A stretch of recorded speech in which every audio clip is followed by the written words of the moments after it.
8번째 시간으로 explicit과 implicit 어프로치에 대해서 살펴보겠습니다.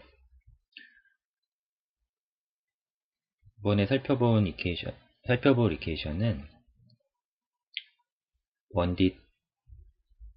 1D의 heat conduction 이케이션이고요.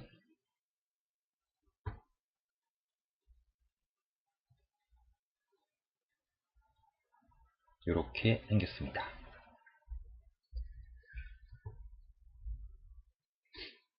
이 이케이션은 그냥 받아들이고 시작을 해도 되는데 이왕이면 저희가 예전에 에너지 이케이션을 유도한 적이 있었기 때문에 그 에너지 이케이션에서 어떻게 유도되는지 한번 살펴보고 넘어가도록 하겠습니다. 예전 기억을 떠올려 보면 에너지 이케이션이 이제 이런 식으로 유도가 됐었죠.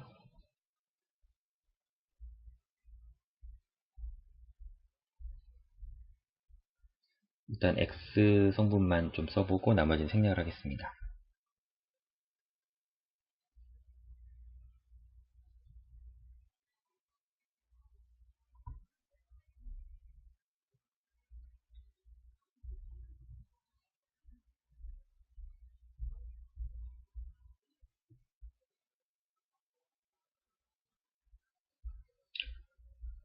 네, 뭐 이런 식으로 에너지 이케이션을 유도를 했었고요.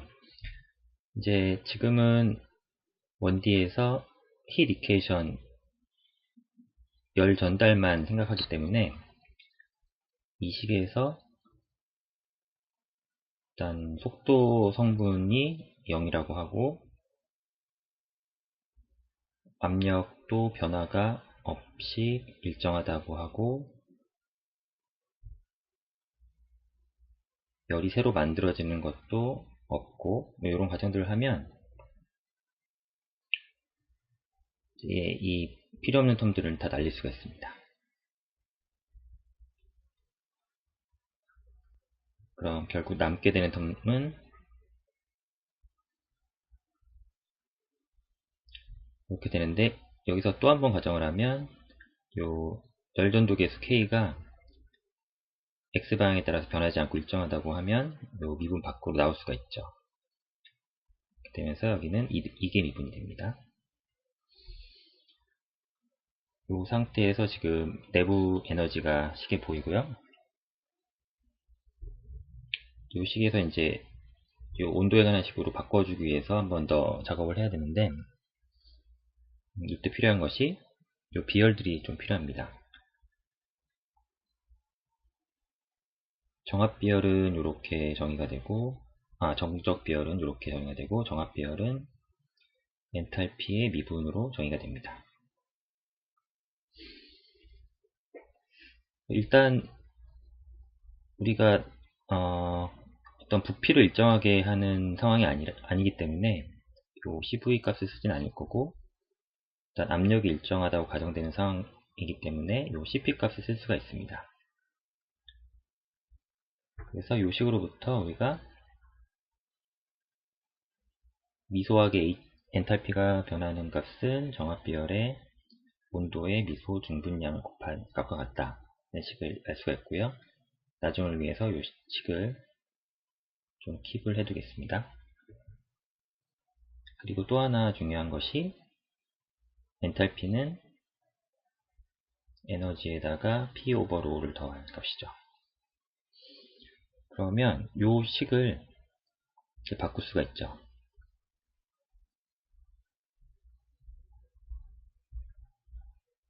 바꾸면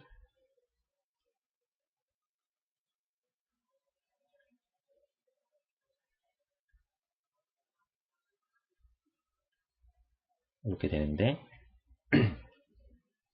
우리가 또 압력은 일정하다고 가정했으니까 이 텀도 날아갑니다. 그럼 이 앞에 한 텀이 남는데 요 substantial derivative를 원래 정의대로 해서 또 풀어줄 수가 있죠. 그러면 여기에다가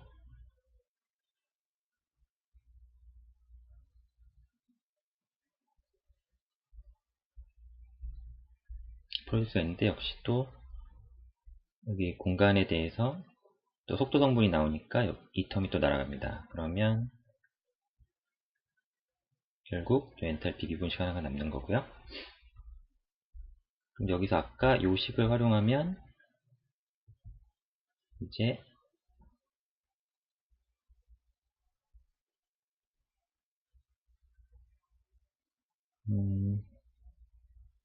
네, 이렇게 쓸 수가 있죠. 그러면 다시 요 원래식으로 돌아와서 요 식은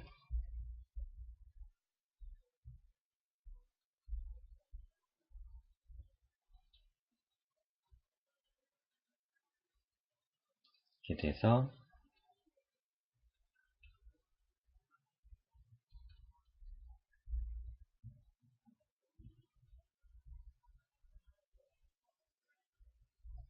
이렇게 되고,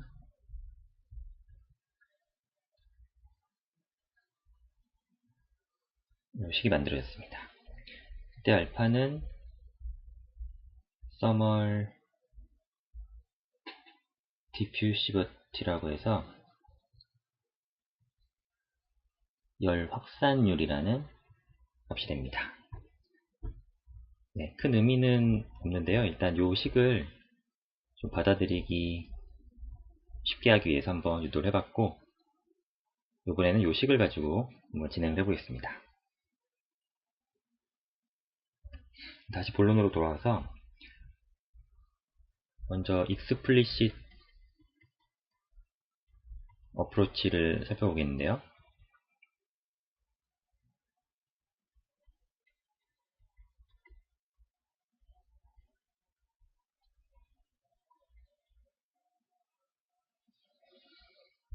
좌변에는 forward difference를 적용하고 우변에 central difference를 적용하면 요 식은 다음과 같이 쓸 수 있습니다.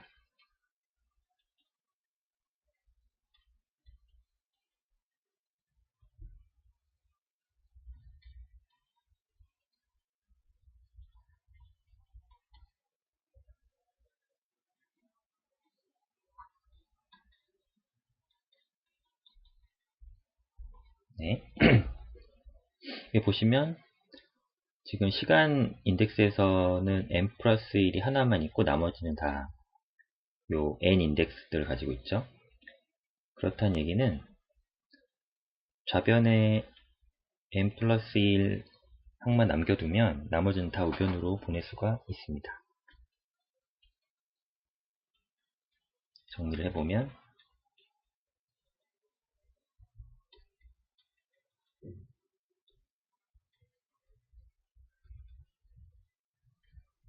이렇게 되죠. 그러면 n 인덱스가 증가할수록 시간이 흐를수록 우변들의 값은 계산이 되는 값이고, 이 알고 있는 값에서 다음 타임에 n 플러스 1의 t 값을 계속 업데이트하면서 계산을 할 수가 있는 거죠. 그래서 이런 격자를 예를 들면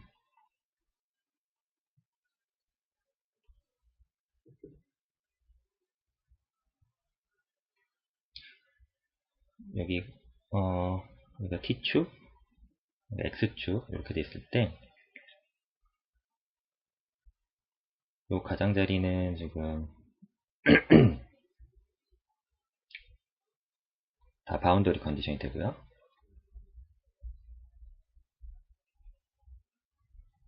그리고 여기가 n 인덱스라고 하고 여기가 n 플러스 1 인덱스라고 시간이라고 하면 이 n에 있는 값들은 다 우리가 알고 있는 값이 됩니다.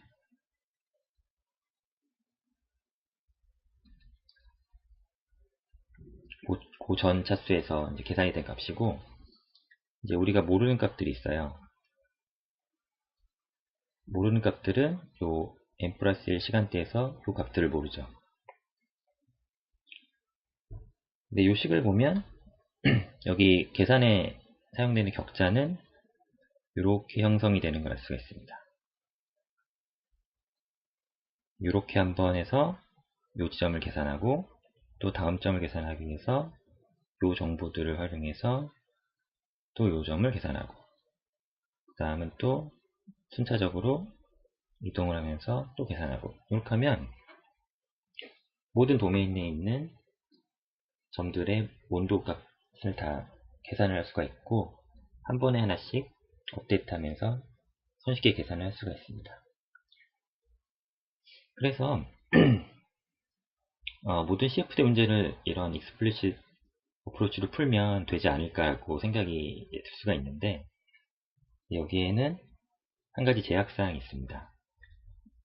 아직 정리하지 않았지만 스테이빌러티 관점에서 이 explicit 어프로치는 제약사항이 있는데요. 우리가 격자를 어떤 델텍스라는 사이즈로 이렇게 쪼갰다고 했을 때 그러면 이 시간에 대한 격자를 얼마나 잘게, 얼마나 성기게 자를 수 있는가 이 상황이 어떤 제약사항을 만나게 됩니다. 그래서 이 시간 격자를 이 익스플리시 어프로치에서는 어느 이상 크게 만들 수가 없기 때문에 이 말은 다시 말하면 연산에 많은 시간이 소요된다는 의미가 됩니다. 그래서 간단한 문제 같은 경우에는 뭐 익스플리시트로 풀어도 상관없겠지만 풀어야 할 도메인이 크고 격자가 엄청나게 많을 때는 계산 자체가 불가능한 상황이 생길 수도 있습니다. 그래서 이 익스플리시 어프로치만으로는 그 CFD 상황에서 모든 사항을 풀어낼 수가 없게 됩니다. 그래서 다음으로 살펴볼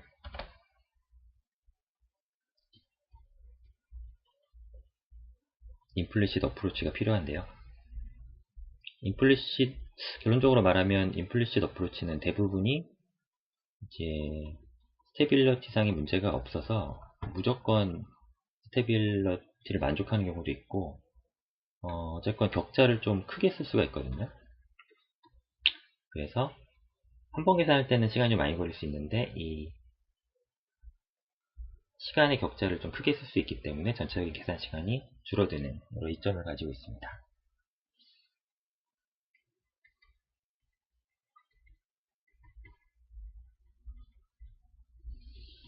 다시 식으로 돌아와서 아까 여기서 포워드 디퍼런스, 센트럴 디퍼런스 썼는데 여기에 뭐 기법이 많이 있겠지만 얘를 하나 골라서 에버리징까지 더해지면 이게 이제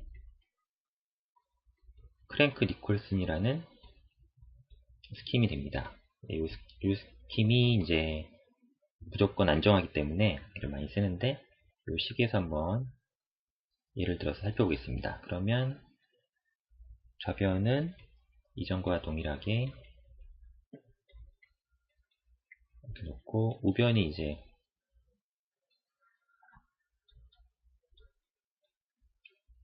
평균이 들어가게 되는데요. n시간하고 n 플러스 1시간을 평균 값을 사용하게 됩니다. 우변에서요.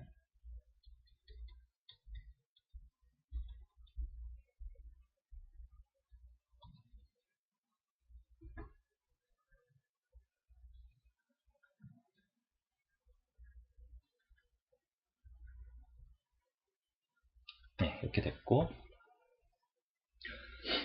그러면 이제 상황이 아까하고 달라지는데 좀 다시 한글을 모아서 정리해보면 이제 다른 폼이 보입니다.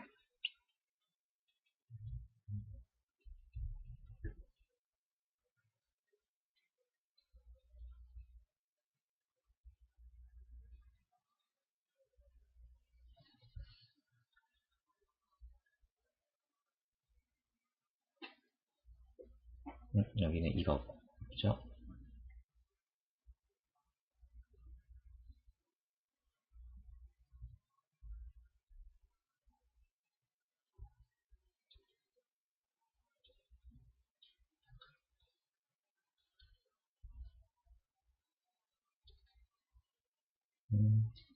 아이고, 또 마이너스 1이고,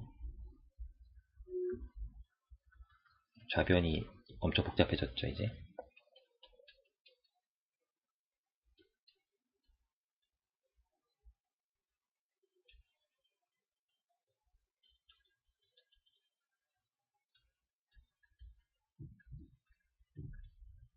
네, 이렇게 정리가 됩니다.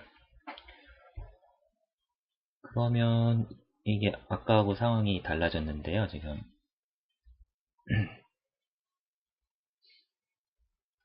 아까처럼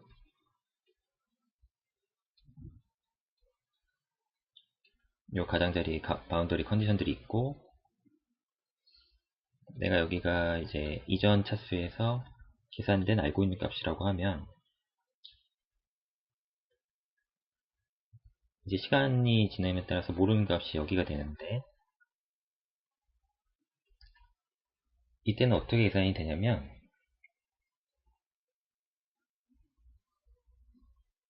요렇게 계산이 되는 거죠.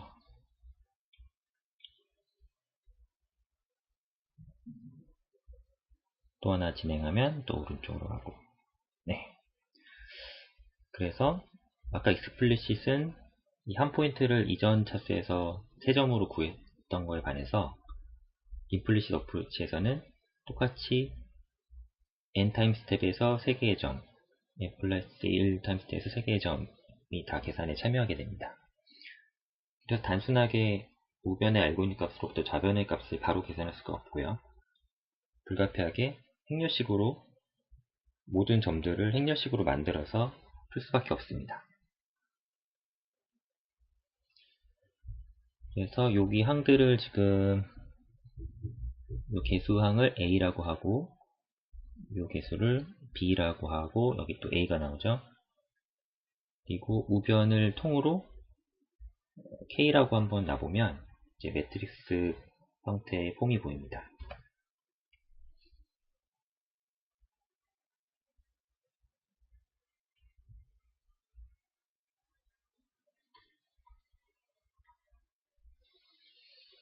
우리가 알고자 하는 거는 뭐 한 6개만 있다고 쳐보면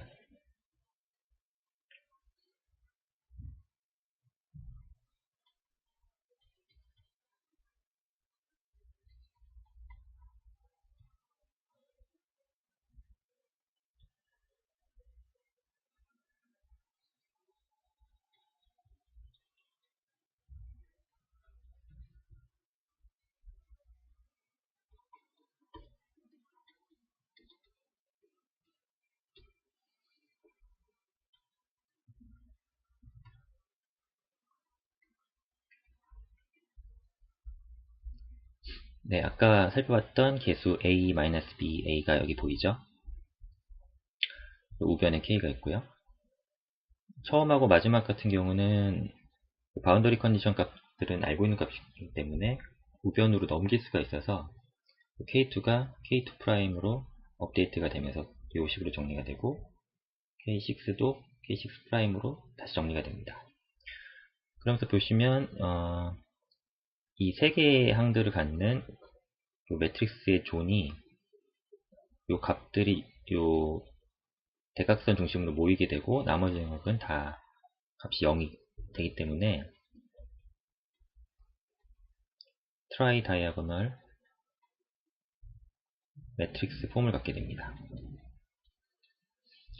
그리고 여기서 보이는 이런 규칙성들 때문에 이거를 이터레이션으로 푸는 기법이 이미 개발이 되어 있는데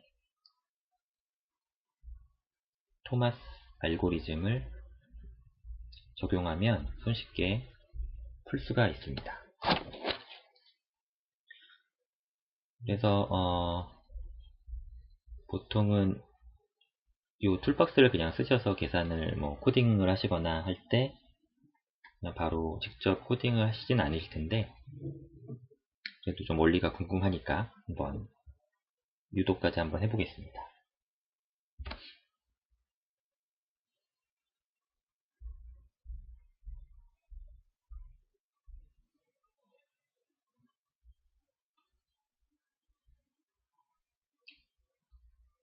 다시 좀 일반적인 식으로 써보면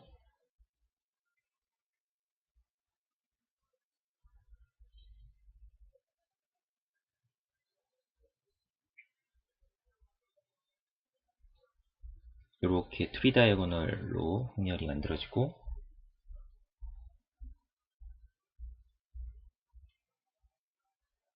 알고자 하는 U값, 우변에 알고 있는 값들은 C로 표기를 하겠습니다. 그럼 여기서 사용되는 수치에서 기법은 그 가우스 엘리미네이션 방법을 쓰는데요. 개념은 이런 겁니다. 어떤 행렬이 있을 때 이 행렬 좌변을 이런 역삼각 행렬을 만들어 주게 되면 요 맨 끝에는 값이 하나만 남기 때문에 이 부분을 계산해서 요 미지수 값을 알 수가 있거든요. 그러면 위로 한 칸 전진하면 또 다음 윗칸에 왔을 때는 여기 두 개의 미지수가 있는데 우리가 요 밑에서 한번 미지수를 알아냈기 때문에 또 미지수가 하나만 남아서 요 원래는 요 두 개가 미지수인데 밑에 걸 아니까 이제 요 위에 값도 알 수가 있습니다. 이렇게 순차적으로 윗방향으로 전진을 하면 이 모든 값들을 다 풀어낼 수가 있습니다.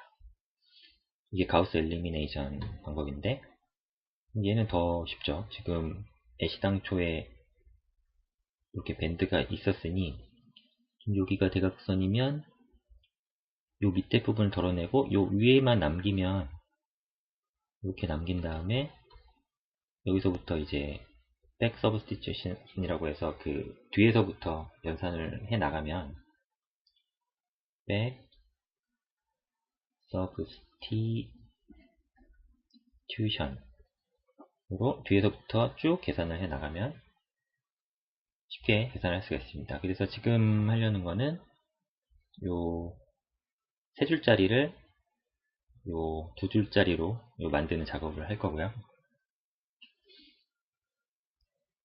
요 첫 번째 행에 있는 식을 1번이라고 하고 요 두 번째를 2번이라고 한번 보죠.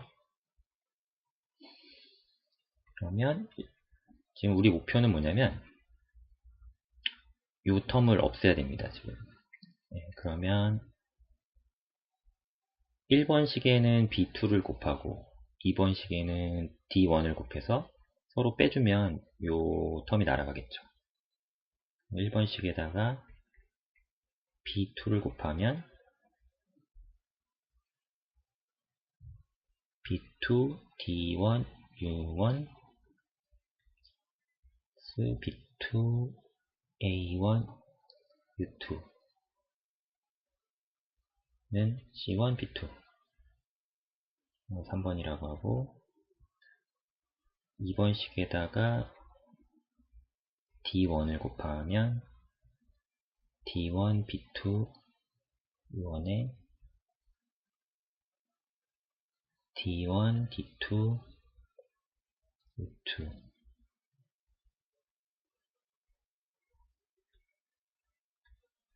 이건 4번식이라고 하고요. 그러면 4번에서 3번을 빼주면 원래 의도했던 대로 요 앞에 텀이 날아가니까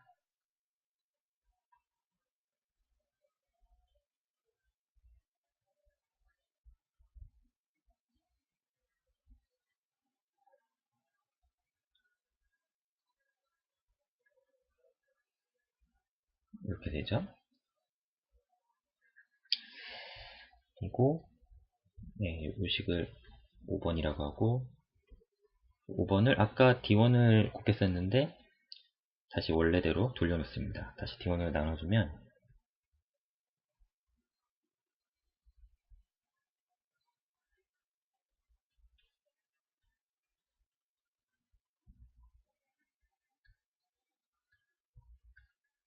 이렇게 되죠. 그럼 여기서 이제 규칙성이 좀 나오게 됩니다. 이거를 D2 프라임이라고 하고 여기를 C2 프라임이라고 하면 여기가 정리한 식은 D2 프라임 U2 플러스 요 식이 됐죠. 번이라고 하면. 그러면 뭔가 지금 규칙성이 나타났는데 이걸 한 번 더 반복해 보면 이제 확실하게 알 수가 있습니다. 그래서 이제 요 세 번째 컬럼을 요 괄호 안에 3번이라고 하고 또 이제 2, 3번을 요 똑같은 과정을 거칠 텐데 지금 요 이번 식에서 요 텀은 날아갔기 때문에 요렇게 생겼죠. 여기서 요쪽 부분의 텀도 한번 날려보겠습니다. 요 3번식과 요 2번식의 관계를 또 한번 동일하게 반복을 해보겠습니다. 6번식에다가 B3를 곱해서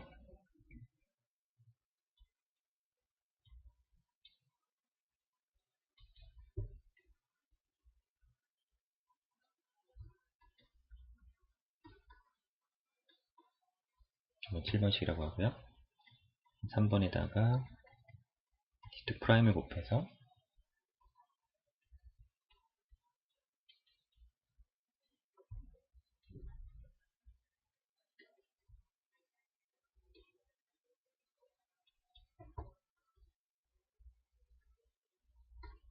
이건 8번식이 되고 8에서 7을 빼서 본래 의도대로 요식을 날리면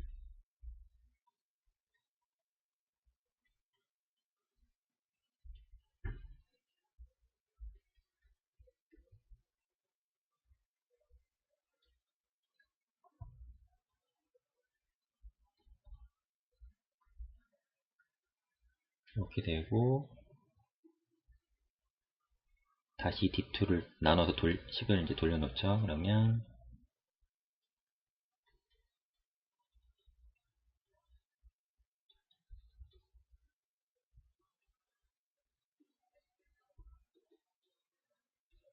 네, 뭔가 규칙성이 또 보이고 있습니다.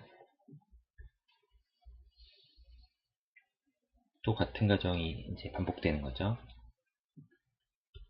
그러면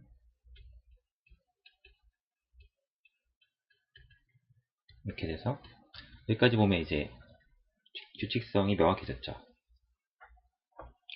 계속 이식을 반복하면 계속 같은 작업을 하게 되겠죠. 그러면 정리를 해보면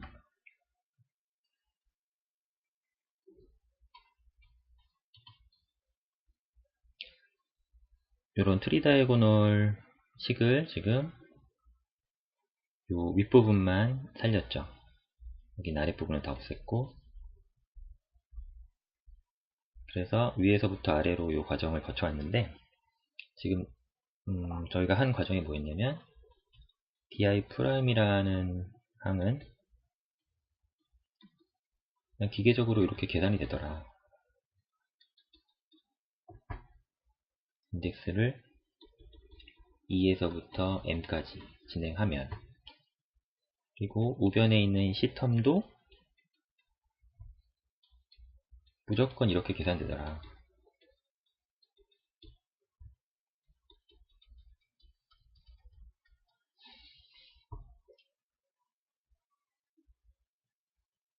네, 이렇게 계산을 쭉 하면 결국은 요 폼을 만들 수가 있는 거고 이제 요 폼이 만들어졌으면 요 뒤에서부터 계산을 해서 올라가야 되겠죠.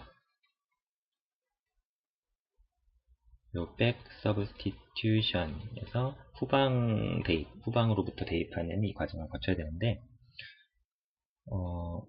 보시면 요 끝에는 um이 있고 두 개만 볼까요? 그러면 프라임 있고 프라임에 마이너스 1 프라임에 m-l이 이렇게 자리 잡고 있죠. 나머지 항들은 이렇게 여기만 항이 있고요. 그러면 요 마지막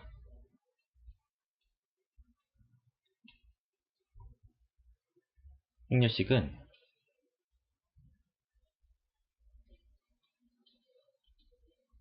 이렇게 되니까 um은 cm 프라임 나누기 dm 프라임이 돼서 첫 번째 미지수를 구할 수가 있죠. 그럼 이제 올라가는 일만 남았죠. 그러면 그 위의 항은 어떻게 계산되냐면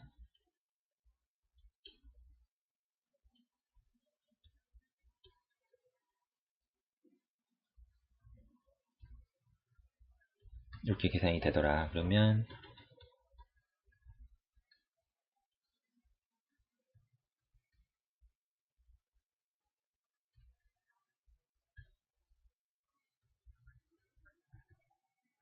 네.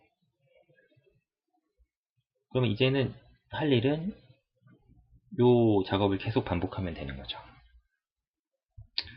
그래서 요거는 요 인덱스에 국한되지 않고 그냥 일반적인 인덱스 i로 표현을 할 수가 있습니다.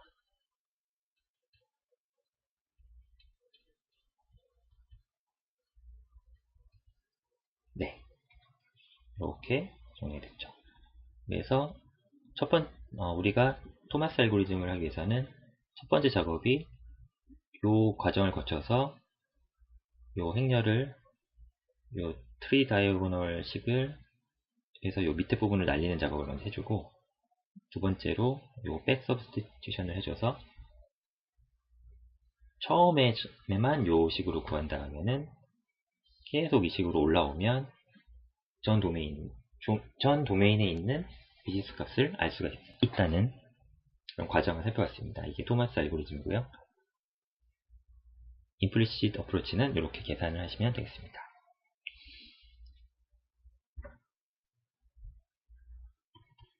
그래서 오늘 살펴본 내용은 익스플리시트과 임플리시트의 차이를 살펴봤고, 일단 계산 용이성이라고 해야 되나? 예. 계산은 무조건 익스플리시트 좋죠. 계산이 쉽잖아요. 계속 업데이트하면서 하나씩 계산하니까. 그런데 스테빌러티 관점에서는 익스플리시트이 무조건 좋죠. 이건 아직 살펴보지 않았지만 이제 다음 시간에 살펴볼 예정인데, 임플리시트 거의 스테빌러티에 무관한 알고리즘이 많아서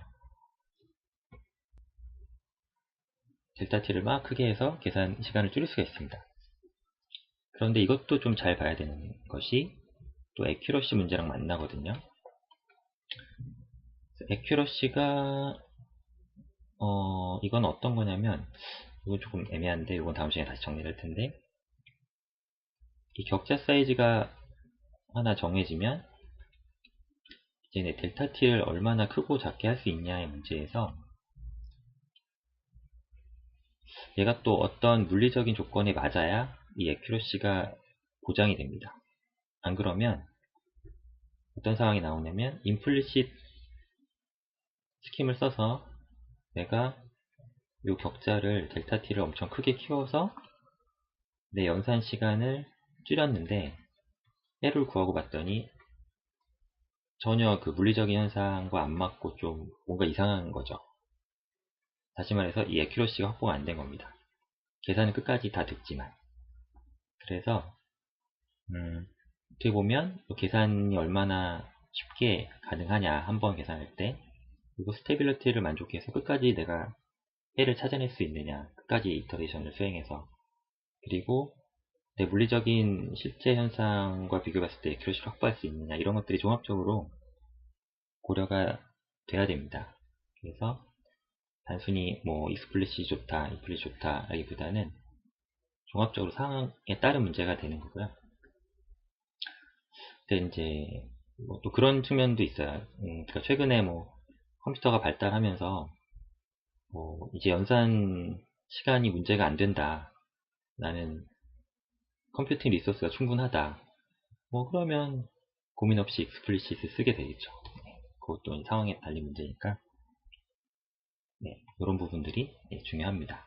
그래서 다음 시간에는 요 스테빌러티에 대해서 좀 살펴볼 텐데, 네, 이것도 좀 CFD에서 많이 중요한 부분이니까요. 다음 시간에 좀 차근차근 소개를 해볼까 합니다. 네, 오늘은 여기까지 하겠습니다. 감사합니다.